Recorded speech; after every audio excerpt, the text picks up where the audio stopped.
अभी अभी दुनिया के दो सबसे बड़े लोकतंत्रों ने इतिहास का सबसे बड़ा व्यापार सौदा किया है। ये एक ऐसा सौदा है जो 2 अरब लोगों की जिंदगी पर असर डालेगा और आने वाले दशकों के लिए ग्लोबल इकोनॉमी को एक नया आकार देगा। ये सिर्फ एक और एग्रीमेंट नहीं है, ये एक भू राजनीतिक भूचाल है। अंदाजा लगाइए ये समझौता कितना बड़ा है। ये एक नंबर सब कुछ बयां कर देता है। 2 अरब। जी हां, यही वो आबादी है जिसे ये नया फ्री ट्रेड जोन कवर करने वाला है। यूरोपीय आयोग की अध्यक्ष उर्सुला वॉन डर ल्यूएन ने इसे बिल्कुल सही शब्दों में कहा है। ये समझौता सिर्फ इकोनॉमिक्स के बारे में नहीं है, ये ग्लोबल पावर बैलेंस में एक बहुत बड़े रणनीतिक बदलाव का संकेत भी दे रहा है। तो इस विशाल सौदे के अंदर आखिर है क्या? चलिए इसे थोड़ा आसान बनाते हैं और 5 हिस्सों में समझते हैं।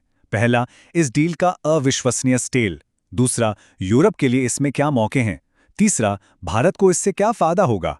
चौथा, ये कैसे सिर्फ सामानों की खरीद बिक्री से कहीं ज्यादा है। और आखिर में ये सब सच कैसे हुआ। तो चलिए पहले हिस्से से शुरू करते हैं।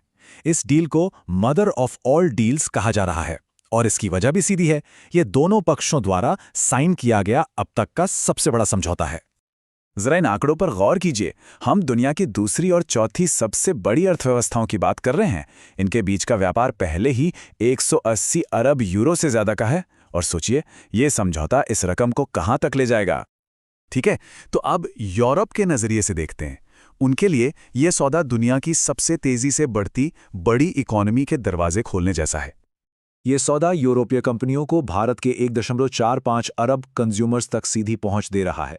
अनुमान ये बताते हैं कि 2032 तक भारत में ईयू का एक्सपोर्ट 2 गुना हो सकता है।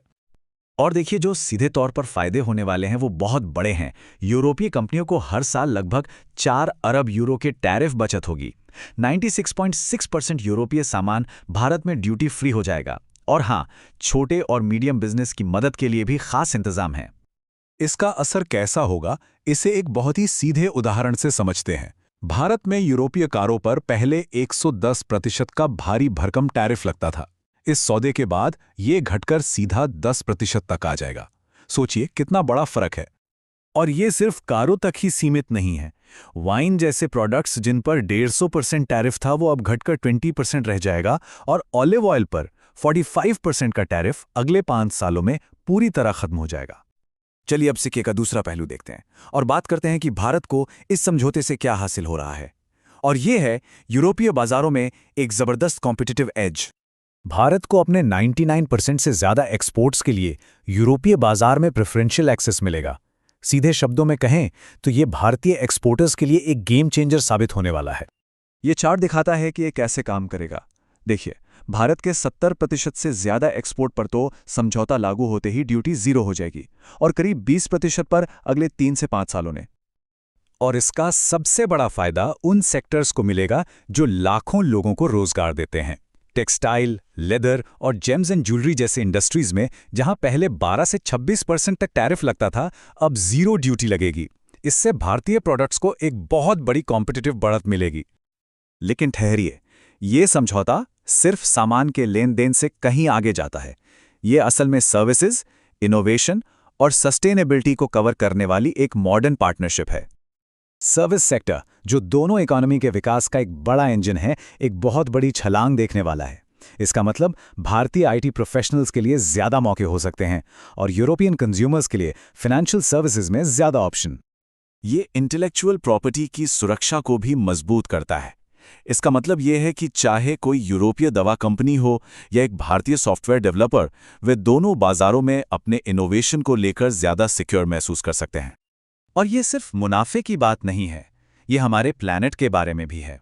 ईयू ने क्लाइमेट एक्शन और सस्टेनेबल इंडस्ट्रीज में भारत को सपोर्ट करने के लिए 500 मिलियन यूरो देने का वादा किया है, जो दिखाता है कि ये पार्टनरशिप सस्टेनेबिलिटी के लिए भी कमिटेड है। आखिर में आइए इस ऐतिहासिक समझौते तक पहुंचने के लंबे सफर पर एक नजर डालते हैं और देखते हैं कि अब आगे क्या होने वाला है। ये कोई रातों रात मिली कामयाबी नहीं थी। बातचीत 2007 में शुरू हुई, फिर 2013 में रुकी और 2022 में जाकर फिर से शुरू हुई। मतलब इस मुकाम तक पहुंचने में लगभग 2 दशकों की लगातार कोशिशें लगी हैं। तो अब आगे क्या? अब समझौते की कानूनी समीक्षा और ट्रांसलेशन होगी। फिर दोनों पक्ष इस पर साइन करेंगे और आखिर में यूरोपीय संसद और भारत की मंजूरी मिलने के बाद ये आधिकारिक तौर पर लागू हो जाएगा। तो सवाल ये उठता है कि जब दुनिया के दो सबसे बड़े लोकतंत्र इस तरह से आर्थिक रूप से एक साथ आते हैं तो ये नई पार्टनरशिप ग्लोबल ट्रेड और जियोपॉलिटिक्स के भविष्य को कैसे बदलेगी? ये एक ऐसा सवाल है जिसका जवाब हमें आने वाले सालों में ही मिलेगा।